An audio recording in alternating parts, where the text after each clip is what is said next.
It was actually a very interesting meeting. It was the first meeting of the Southeastern Software Association. We probably had about 100 people there. But what we did was, and this is something I learned at that point and have utilized times afterwards, when you create an association, what's really important, you have a mission. In that case, it was to provide basically education and information to our software community in Atlanta that they couldn't otherwise get. Well, this was somebody coming from Silicon Valley into town saying, look, this is what's going on. And it's the pace is on fire. Frankly, making some tough decisions as a leader. I think a lot of times leaders want to, especially lawyers, we're used to building consensus. We're in partnerships, building consensus. Well, if you look at most companies, most businesses, most successful technology companies, many of which you and we work with, they're not building consensus in most instances. They've got leaders that are going to make decisions. Generative AI, as it hit about a year ago, it's made a change. It's going to be an interesting thing for us as lawyers because there are a lot of issues that are being raised now with this, the notion of basically what's true and what's not. I need to stop dragging my feet and hop on the ChatGPT train. I am yet to really use it. I don't know what it is. I'm at a stalemate, but I'm gonna hop on. Don't use it to write a love letter or your. How did you even get caught? She was like, you don't even talk like this. It was really, really obvious. Welcome to the very first episode of the Liquor Lawyer Podcast. I am your host, Joey Wallace. I'm with JW Law. I do primarily intellectual property and personal injury law as well. I really wanted to do this podcast today just to have conversations with professionals and people you may know or may know of, but you only see them in that professional light and you don't really get a chance to talk to them as people. So I thought it would be a good idea just to, find out what people like and what they don't like and, what makes them wake up in the morning. And here today I have my co-host, the wonderful Miss Monique Mead. I went to law school with Monique. She is a superstar athlete and scholar and one of the hardest working people that I've ever been around. Thank you. Feel free to talk about yourself for a little bit. Hi, everyone. I'm very happy to be here. I think this is just such a great idea by you, Joey, to get that inside scoop in the lives of professionals outside of the day-to-day work. I think that's a great idea, and I'm so happy to be here. Awesome. What do you so what area do you practice in, Monique? Right now, I'm doing all trademarks and copyrights, actually. I do a lot of trademark prosecution where we file trademarks worldwide on behalf of our clients. And we do also enforcement, which means when somebody misuses our trademarks or copyrights or uses them without our authorization, we do our best to get those removed from the internet or wherever else they might be in use. Okay. And you're at Kilpatrick? Yes, right now I'm at Kilpatrick Townsend, Stockton, right here in Midtown Atlanta. All right, so when you can't afford Monique, you come to me because my rates are a little bit more affordable. Hey, we do pro bono work too. So for the first 7 years of my career, I practiced law at Morris, Manning & Martin. And one of the things that you learn really quickly is that the most influential person at the firm is Mr. John Yates. He's probably one of the more influential people in the city of Atlanta. He's a master networker, considered the godfather of the Atlanta tech scene. And I'm very, very honored to have Mr. John Yates as my first guest on the Liquor Lawyer Podcast. So how are you doing today, John? Well, I'm doing well, Joey. Thank you. I'm honored to be the inaugural presenter here with you. And it's wonderful that you've started a podcast and to meet Monique as well. And you're very kind with respect to those comments. I think that's just a function of being old, Joey. So when Monique get as old as I am, which will be many, many years, you'll, I'm sure, have the same level of prowess and people will be saying the same thing about you. So I'm honored to be here and very proud of you and your career and what you've done. And now having your opportunity to really do it on your own and grow a practice. I think it's a huge entrepreneurial chapter for a lawyer. So congratulations. I appreciate that. It's hard. It's not easy. It's the freedom and the flexibility is definitely worth it. But obviously you don't have the help. You don't have the paralegals and the legal assistants. You don't have when I have to draft a document, I can't hand it off to a partner and say, hey, is this good? It's all on you. So, but it's great, and I enjoy it, and I thank you for that. So what brought you to law? What made you practice law in the first place? It's a great question. I think a lot of people, and the three of us here are lawyers. So I think from that perspective, it's quite interesting to understand what people's backgrounds are. Interestingly, when I was a freshman in college, I didn't know whether I would go into law or potentially into medicine or something else. I realized very quickly that when my first science course, that after halfway through the first semester, they give you your halfway grades and sort of quarterly grades. And so when you're making a D- in botany, you may realize it's maybe this science thing's not quite what it's cut out to be. Now, I ended up doing okay that semester, but it was a rude awakening. So I've always enjoyed the idea of being able to be involved in government, in political matters. I was a history major and public policy major in college. So it was just a natural kind of thing. I think if I hadn't gotten into law school, who knows what I would be doing. So I was just very fortunate that, a few law schools decided to accept me. And it's interesting too, because I love the practice of law. I wasn't too enamored with the study of law. And I suspect the two of you probably enjoyed the study of law and are enjoying the practice of law. So what I've been doing for the last 44 years has really been enjoyable. But I have to tell you, the 3 years in law school were not the happiest years of my life, but I made it through and I graduated.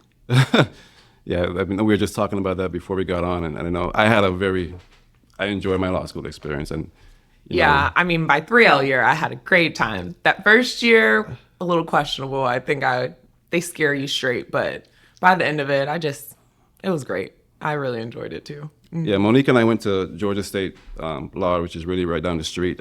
We were there when the building first opened. This is a brand new building at the time.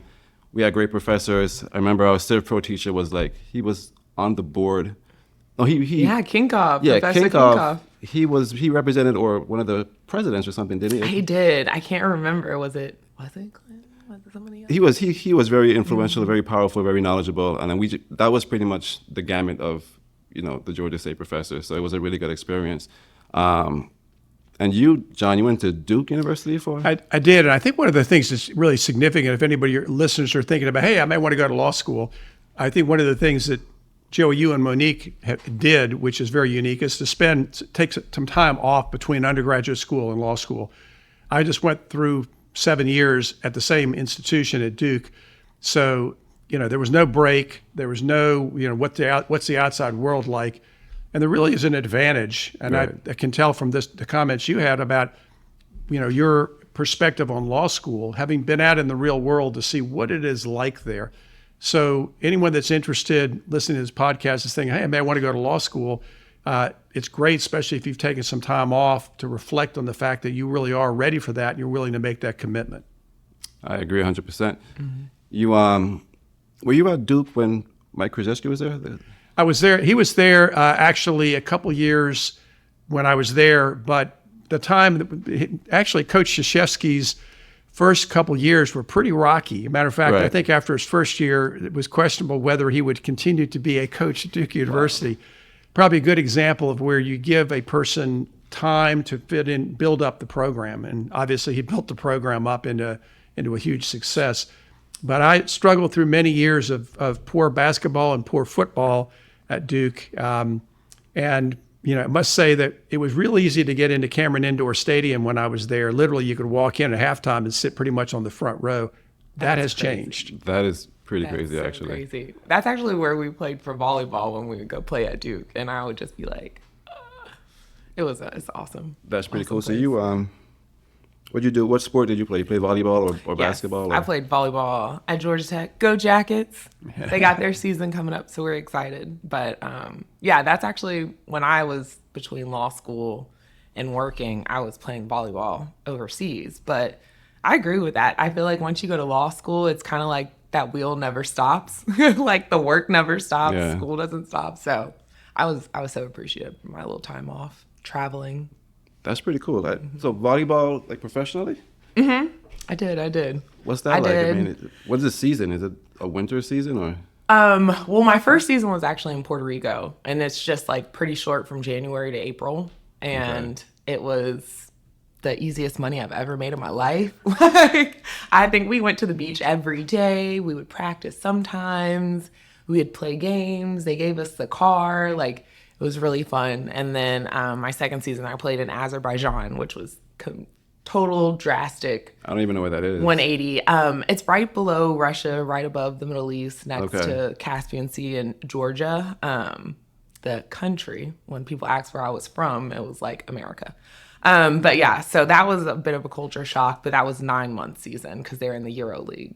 So, yep. And then after that, I was like, I don't know how much longer I want to play volleyball. I'm going to go to law school.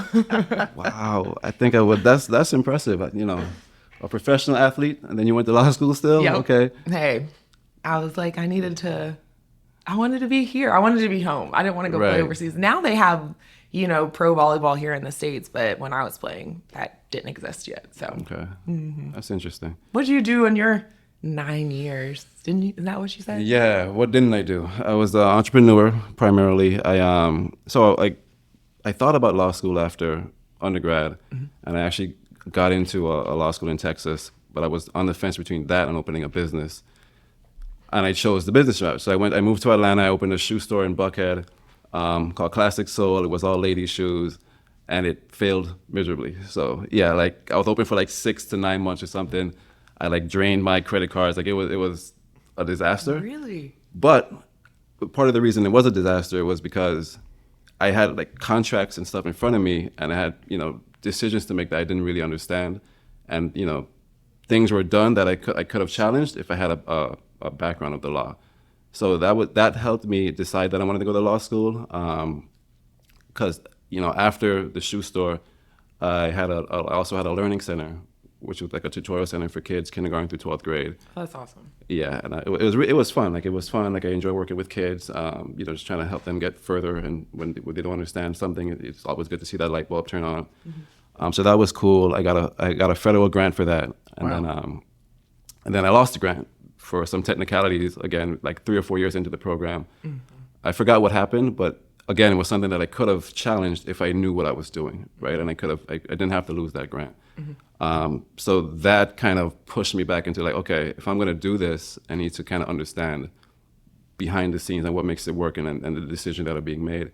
So that kind of pushed me towards law school. And the rest is history. That was probably the best decision I ever made, was to go back to law school. So That's really interesting that both of you basically had other careers and saw the value that a legal degree would provide, as opposed to my path, which was just sort of push on through and hope when you get out, you know what you're going to do. Now, I was very fortunate that I had a sister that was much more entrepreneurial, an entrepreneur like both of you. And so she went to Silicon Valley and started a technology company in 1980. Cool. Oh, wow. So when I got out of law school, it was like, Before it well, was a thing. what am I going to do? I'm going to go out to visit my sister. And at that time, the IBM PC was announced in the second half of 1981. And that was the beginning of time in the software industry. So I guess I sort of backed into, or some might say lucked into, the technology world, because it wasn't huge in Atlanta at that time. Obviously, Georgia Tech was, but being able to see what was going on in Silicon Valley, a little bit like your experiences, where you could see, hey, there's a value to having a legal degree. And I could see there's a value to having a legal degree, because at the time there was nothing really called computer law. It's called technology today, but computer law, there were very few lawyers that were professing to be computer lawyers. There were really very few cases.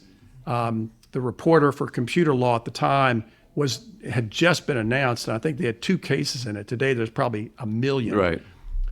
So it's very interesting how our backgrounds all led us to where we are today. That is very interesting. You all were much more intentional about it. I sort of backed into it. So you went straight to Silicon Valley after Duke, or were you practicing in Georgia and just connecting with your sister? It's a great question. Well, actually, I grew up in Charlotte and then went to school in Durham, North Carolina. So my wife is also from Charlotte. But I thought, well, let's stay in the Southeast. It's nice to stay close to your family, but maybe not too close to your family. So we'll go to Atlanta. Didn't really know anybody in Atlanta, but said this is a big city.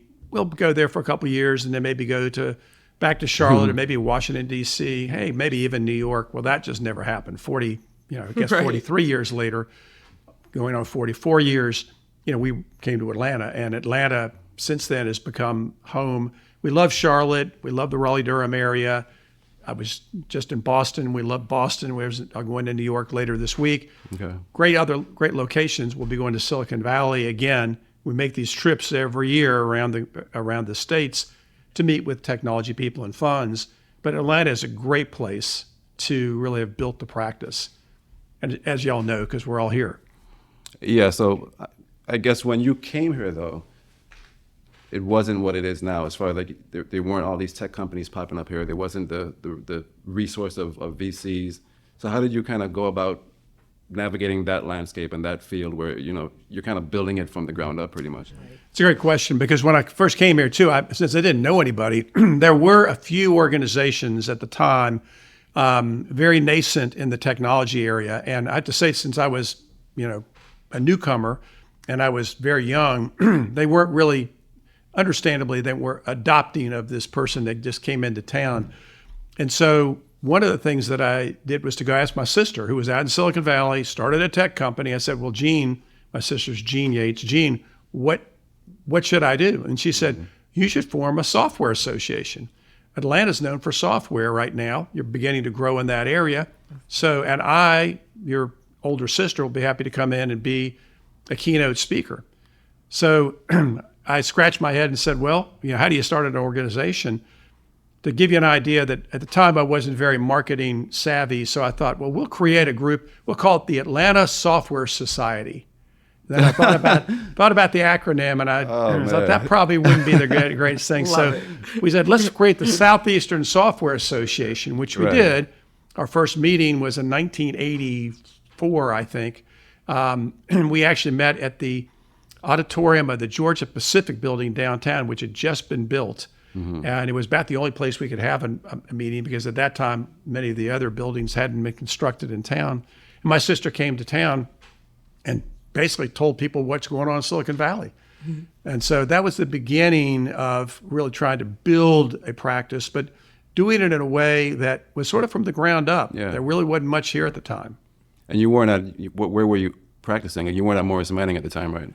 No, I was with actually a smaller firm called Harman, Asbell, Roach & Nellis. And one of the beauties of being in a small firm, and like that one, was, especially since nobody in that firm did anything relating to technology, they really let me do my own thing. Right. Like your baby. So, which was really great. So I was fortunate because I had this contact through Silicon Valley, which gives credibility. So thanks to my sister, whom I owe so much to, was able to build this practice initially with clients out of Silicon Valley. Right. Because there weren't many computer lawyers out there. And then it began to grow here after that. I'm curious, what was that initial turnout like for that first, when she was the inaugural speaker or the first keynote speaker? Was it more or less than you thought it would be? Or it was actually a very interesting meeting. It was the first meeting of the Southeastern Software Association. We probably had about 100 people there. That's awesome. But what we did was, and this is something I learned at that point and have utilized times afterwards, when you create an association, what's really important, that you have a mission. In that case, it was to provide basically education and information to our software community in Atlanta that they couldn't otherwise get. Well, this was somebody coming from Silicon Valley into town saying, look, this is what's going on. And the pace is on fire. So it was very, very informative.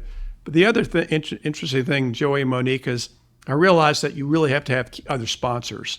And so the other sponsors, who are usually not technology entrepreneurs, but people that service that market, are ones that can help bring other people to the table. So we created this sponsorship group, which we actually have used now with other technology associations that we've established, finding people that are also providing services in the same marketplace. And so therefore they can help to supplement and grow an organization. So they were all there and they brought other folks in. But it was a lot of fun. I remember the meeting well.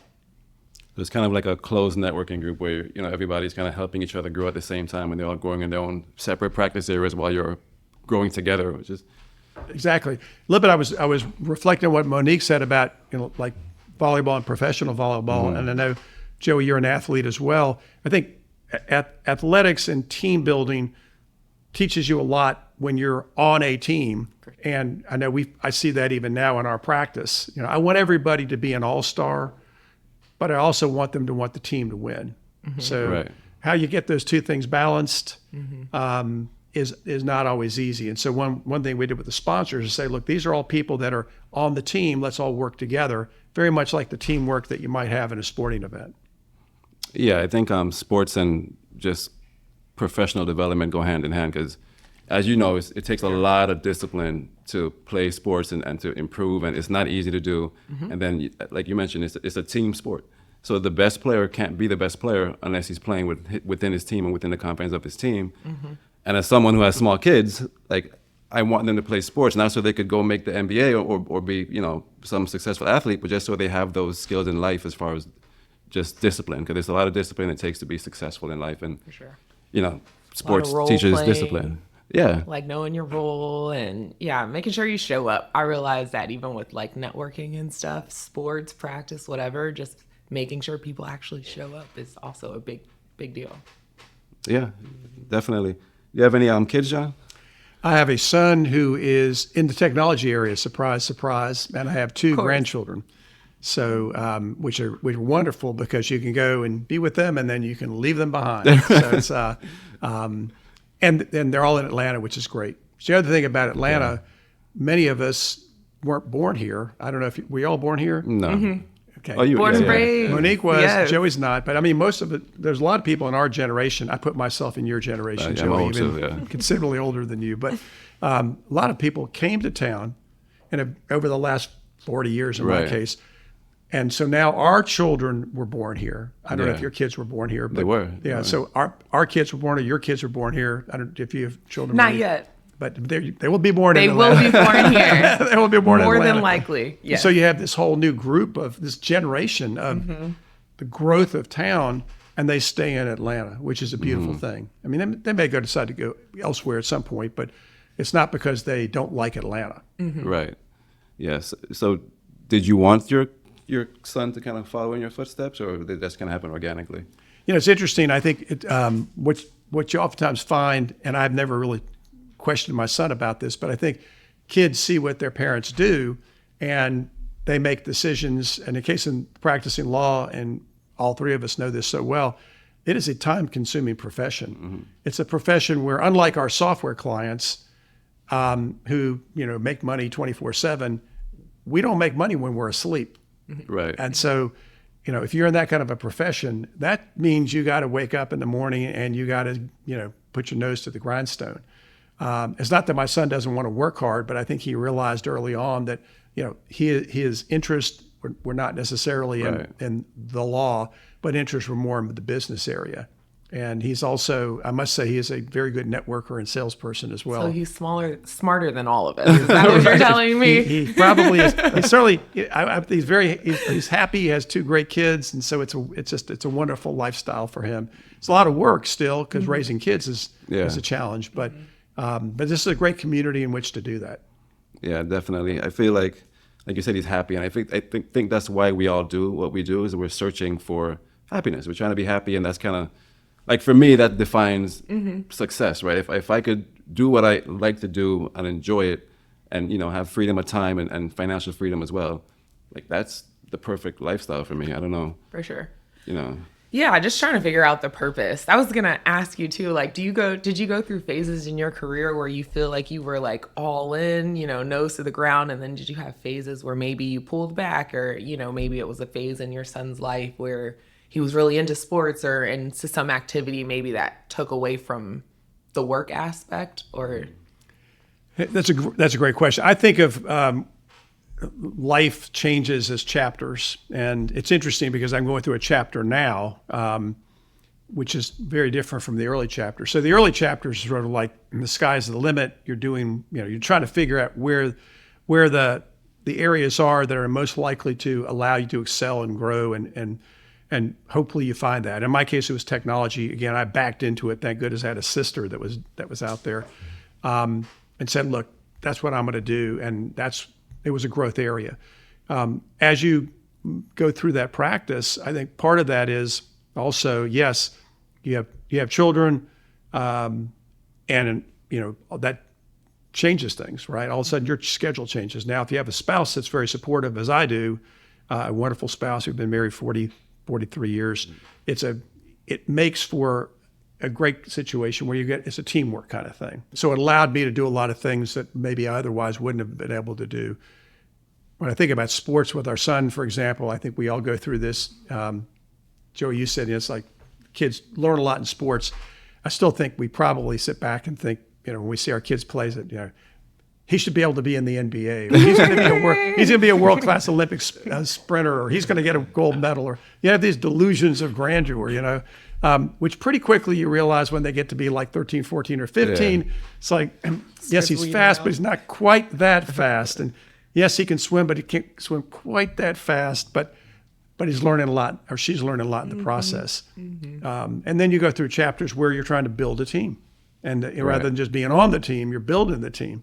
And that's a tough chapter, both in business and in the law, because now it's not a spotlight all on you. You have to figure out how you move this spotlight. And a lot of times, I think lawyers don't do a good job at that. They said, look, I like the spotlight on me. Mm-hmm. I got these other people out there, but I'm not too interested in putting the spotlight on them right now. And I think that's why some firms suffer when they get, those people get older, and all they have done is one person's been in the spotlight, and other people want that spotlight. So I've been trying to get better about that. Yeah. And then there's a point where you just have to say, look, now, I've done everything I can do to basically through my own actions and showing other people how I've done it. Now they'll do it even better, and they'll pick up that. And I'd say, look, now this is your gig. You're taking it on. And then my new chapter would be, and I've got other things I'd like to do that keep me intrigued and going. I think that's a good point. I mean, a quick Morris Manning plug. I think one of the things I really enjoyed about the firm was when you're in law school, you hear about how law school, I don't know if it was competitive to you as far as the classmates, but you hear how competitive the industry is, and lawyers are hoarding clients, and you want you to talk to clients and all this stuff. But at Morris Manning, I never had to experience that. Like my team was very open and receptive, and it was very like a much a collaborative environment. Mm-hmm. And I really appreciated that. And I'm sure that started at the top with you guys when you guys came in and you guys kind of set that foundation as to how this is going to be. Because really and truly, that's the way you're going to keep associates and keep people happy, is by not making them feel so competitive and constrained into what they can and can't do. That's a great point. Well, and you're absolutely right. If you can look at the firms around town over periods of time and see which ones have grown. Now, there's some reasons. I mean, firms that have been around 300 years and they've represented the banks, and that, which is fantastic.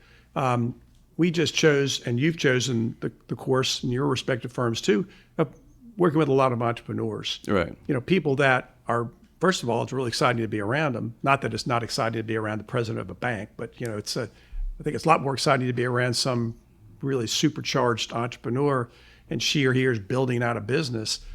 And the ability to say, look, we're here to help you. We're here to be, as opposed to a vendor, we're here really as a partner to be of assistance and working together as a team. So collegiality really is important. Mm-hmm. And it's what I think keeps law firms together. I think so. For sure. You mentioned new chapter. And I saw that you've been moved or promoted to the co-chairman of MMM. Is that kind of what you're talking about? Or what is that? How did that change your day-to-day as far as like what you're doing now? One might wonder, what is the responsibility for a co-chair? And so I think to a certain extent, you sort of build your own responsibility list and roles and responsibilities. We have a very fine managing partner who handles and really sets the direction and tone of the law firm, has done a great job of doing that. My role is really more one of making sure that, as I see it, that the younger lawyers, and everybody's younger than me, so that's everybody, have an ability to understand and grow their practices within the context of the broader firm. So as I mentioned earlier, I look at it a lot as a team, where you have people of different levels that come into a team. And so how do you train them, teach them? A lot of it's through osmosis and through just example. And then some of it's through, frankly, making some tough decisions as a leader. I think a lot of times leaders want to, especially lawyers, we're used to building consensus. We're in partnerships, building consensus. Well, if you look at most companies, most businesses, most successful technology companies, many of which you and we work with, they're not building consensus in most instances. They've got leaders that are going to make decisions. And so part of what my role is in some instances, I've just got to come in and make decisions and say, listen, I realize we're not going to get complete unanimity. We're not, maybe even get consensus, whatever that is. But there's some decisions that need to be made about the culture of what we have as an operation, how we work together, how we're a collegial group of people. And so largely my role as co-chair is being able to help guide in that regard and help see other people succeed. Again, in the context, we want the entire team to win. It's not to have these siloed practices out there that are doing their own thing but not connected. How do we put them all together? And for you as lawyers and for the listeners who are lawyers, I think they'll all appreciate that is not always easy to have people coming together, especially in a partnership, which is different from a corporation. So that's what I'm trying to do, and I think the firm's been very good about giving me the opportunity to do that. Okay.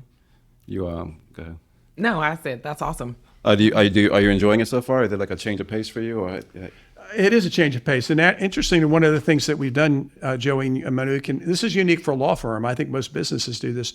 We found a group that we're using and working with to put together a 5-year strategic plan. And this is not just like, having one meeting and, writing on the board. We want to grow and we want to make more money. That's our strategic plan. Great, let's go play golf, which is the way a lot of these strategic plans are presented.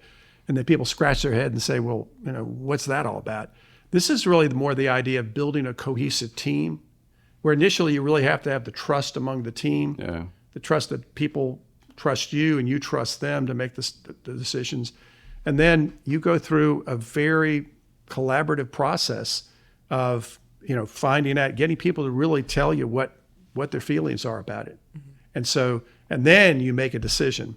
And you make the decision, okay, this is what we're going to do. So now we're all sticking with this decision. It may have been, I didn't think it was exactly the way I would do it, but Joey had a great point and Monique added to that. And then you say, we're all now going in that direction. So it's not you make the decision and we go back and I close my door and Monique and I start complaining about Joey. It's like, okay, look, we made the decision. We had a chance to voice our opinions on it. We listened. We trust everybody that's there. Not exactly what we would do, but you know what? We agree to it. And then we're accountable. We're accountable to actually sticking to it. Right. So we're working on that kind of a strategic plan, which is really different. It's really in the foundation as opposed to saying, okay, we're going to, charge this rate. We're going to make more money. We're going to have fun. Let's go play golf. This is more the idea of building a cohesive team, just like Monique did probably in her volleyball team, just like you've done, Joey, in building your practice. So it's that strategic planning process is a challenge for law firms, but we're very excited about it. Okay, that's interesting. To switch gears a little bit, I know your time is limited. I wanted to get your thoughts on just where we are right now in terms of AI and all the different companies that are out there, and everybody wants a piece of the AI pie, and it's pretty much changing everything. Like my friend just texted me, 3 of her, not even 3, I think like 7 teachers lost their jobs and are being replaced by AI in the organization that she works in. Wow. So, it's a very different time for us right now, and I kind of wanted to get your thoughts on where you think it is and where it's going. Well, it's the whole AI and generative AI is fascinating, and we've seen a lot of changes. The IBM PC in 1981 was a big change, and you can just the iPhone was a big change. The iPod was a big change. There's these meteoric changes that have taken place. When you think about, though, a platform like generative AI, artificial intelligence has been around for decades. Right. I've had a file folder on artificial intelligence. It's like, well, that's sort of made up stuff. We're not going to worry about it. Generative AI, as it hit about a year ago, it's made a change. It's going to be an interesting thing for us as lawyers because there are a lot of issues that are being raised now with this, the notion of basically what's true and what's not, when these generative AI engines go off and hallucinate. But it is interesting, and my sister's actually helped me here. Even though she's moved out of the computer industry, she has helped me to understand one of the key components of AI is prompting, what kind of prompts you put in. And so I've actually been working on that. I've been surprised at how these prompts can be written I mean, interestingly, if you're an English major now, it's probably not a bad thing. We used to tell English majors, look, What's the point? yeah, go back and get business. Now it's like, you're an English major, learn how to write prompts, right? Yeah. Okay. Which is really what you're telling this engine to go do. So I've tried it. I think we've all tried it now. In the legal profession, it's going to be significant. In other professions, we're seeing though the same thing we saw when the PC was announced. We saw all these companies that came out with PC compatible software companies, all these kind of things, and then there was a consolidation. Right. We're beginning to see the consolidation. The venture funds aren't investing in every company that's out there. Calling yourself an AI company is not necessarily a good thing. Some people actually see it as a bad thing. Right. So the key is going to be seeing how it settles, and it's going to take a couple of years before it settles. But if we can come up with a way to use artificial intelligence in a positive way in connection with providing a business model, I think it could be a game changer. Definitely. What are you seeing on your side of Yeah, things? I mean, I've been to a couple CLEs just on AI and stuff, and I think what really was mind-blowing to me was just how it's been hitting like even the court system with these deep fakes, and how do you prove essentially a negative? Like if you have this video of someone doing something and you're like, that's right. It's not really me. It's kind of like, how do we combat against that? And how do you, now it's getting that much harder to tell the difference between what's real and fake. And, I think before it was very easy to get a photo or a video or whatever and be able to tell, this has been altered or whatever in some way. And I think that's getting more difficult. So I guess I am very interested to see how they continue to regulate it really, and just the public access to it and how that shifts and changes. And I don't know. I have been interested to see how it develops, I guess. Not really a question, but my 2 cents or thoughts on it. I never thought about that. That's actually interesting. Like the whole deepfake aspect of using it as evidence, and it might not even be the suspect or whoever it is in the video, that's kind of scary. Like when you think about it. It really is. And this whole idea of, it's a mishmash of laws for those of us that follow this. The EU now has an AI Act. But you look in the United States, it's, it goes from cities to counties to states to the federal government to quasi-private public organizations with their own set of regulations. So it makes it very challenging. I must say I've used AI. It's written some brilliant poems and love letters. I did make the mistake of giving my wife an AI created anniversary note, and which was so sappy it was no big mistake. Those listening to the podcast, do not do that. But I'll tell you where it's been very helpful in writing speeches. You write a speech, and then I wrote a speech recently. It wasn't a long speech, but I said, okay, this is my prompt. Okay, you are a speechwriter for me.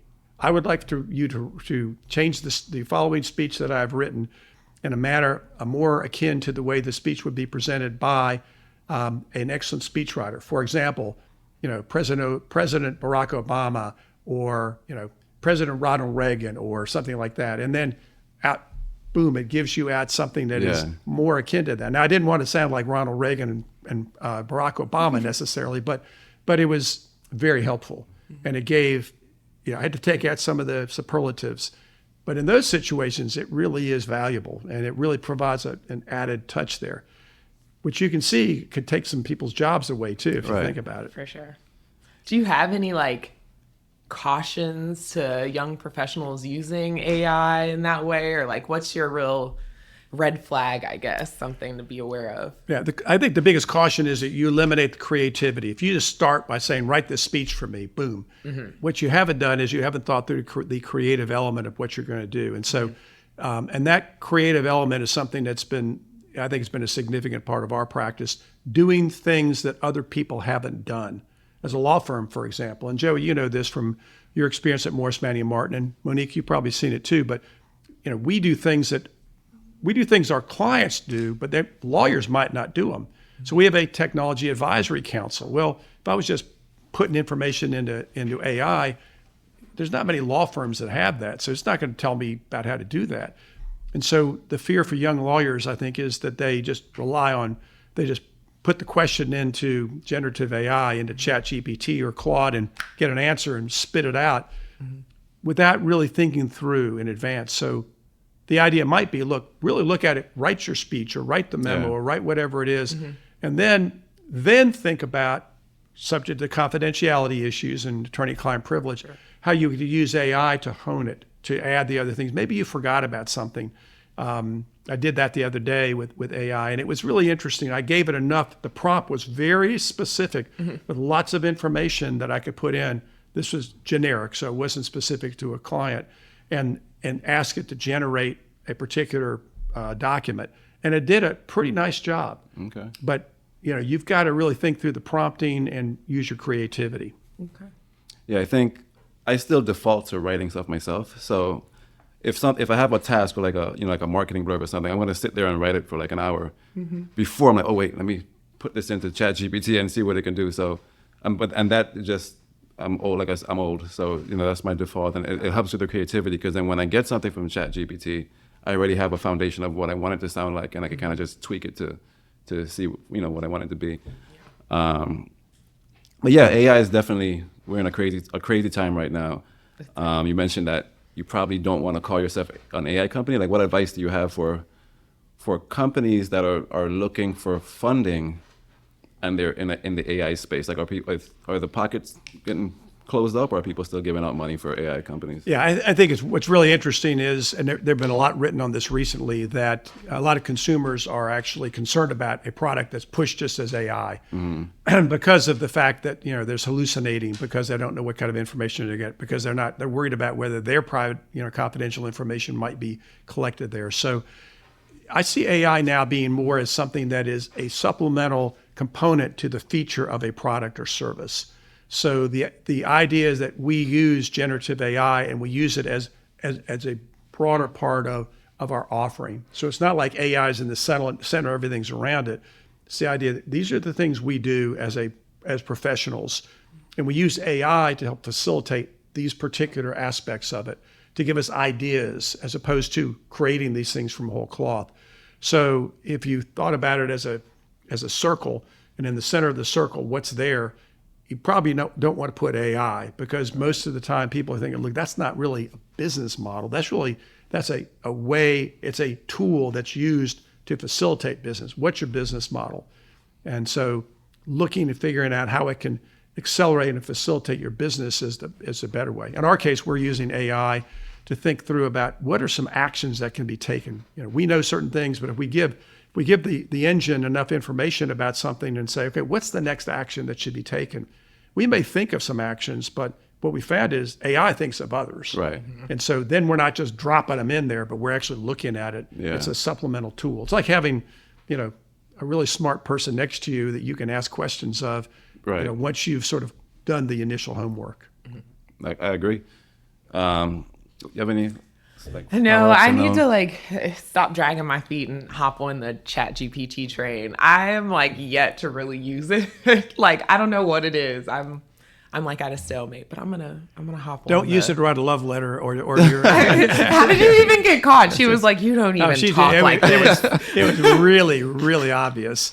The problem too, it embellishes things, right? So it doesn't just hallucinate; it embellishes. So if you do use ChatGPT or Claude or any of the other engines, you have to go in and just take out all the adverbs. I mean, it's just, I think I asked it also to write a speech like Abraham Lincoln and Barack Obama and Ronald Reagan or something. Well, it came out, 7 years ago, we got married or something. Hilarious, It's well, that's not going to work right now. So, so we all have to work on it together. Yeah. Yeah, I mean, so I'm going to wrap this up really quickly. I want to thank Mr. John Yates for coming through, and Miss Monique Mead for helping me host this inaugural podcast. And yeah, we'll, hope you have a great day, and we'll catch you next time. It's Liquored Lawyer, right? It's the Liquor Lawyer podcast. Are you going to drink on every other? I feel bad that it's the inaugural episode. Are you, in other episodes, would you have poured some liquor? I would have poured some liquor, but Mr. John Yates doesn't drink, so we gotta respect our guest preference. But in theory, we would pour a shot in the JW Law shot glasses that we have over here. It's very impressive. Well, Here. I like the intellectual property and personal injury Yes. attorneys. Well, Joey, let me say too, I think this is wonderful to do this. It's one of the things that they don't teach us in law school is how to run a podcast, how to promote. You've done an excellent job of coordinating this. You've got all the equipment here. I don't even know what all this stuff is, but you've done a super job of it. Monique, it's such a pleasure to meet you too. And I've so enjoyed this discussion. I also really value the entrepreneurial spirit that lawyers have. And I think, Monique, you and I both feel like Joey getting out there and saying, look, I'm going to be an entrepreneur. I like where I was. Thank you for your kind comments about Morris, Manning, Martin. But I also really like the entrepreneurial side. And one final comment, and I really appreciate you making this comment. Someone years ago, I was at a board meeting, and one of the people in this board meeting was an educator, said, education is not about happiness. We're not here about happiness. And I thought, that's interesting. As you pointed out earlier, it really is about happiness. Yeah. It's not about having, whether you have the biggest this or the biggest that or the most this or most that, but it's about being happy. And so, you've done a great job in your career. I can tell you have as well, Monique, and I like to think that I have, and that hopefully people in this podcast, they walk away with a lot of different observations and lessons. But one is this is a great way to talk to people who are happy in what they do. So thank you. I appreciate that, John. And with that, we'll wrap it up. Thank you.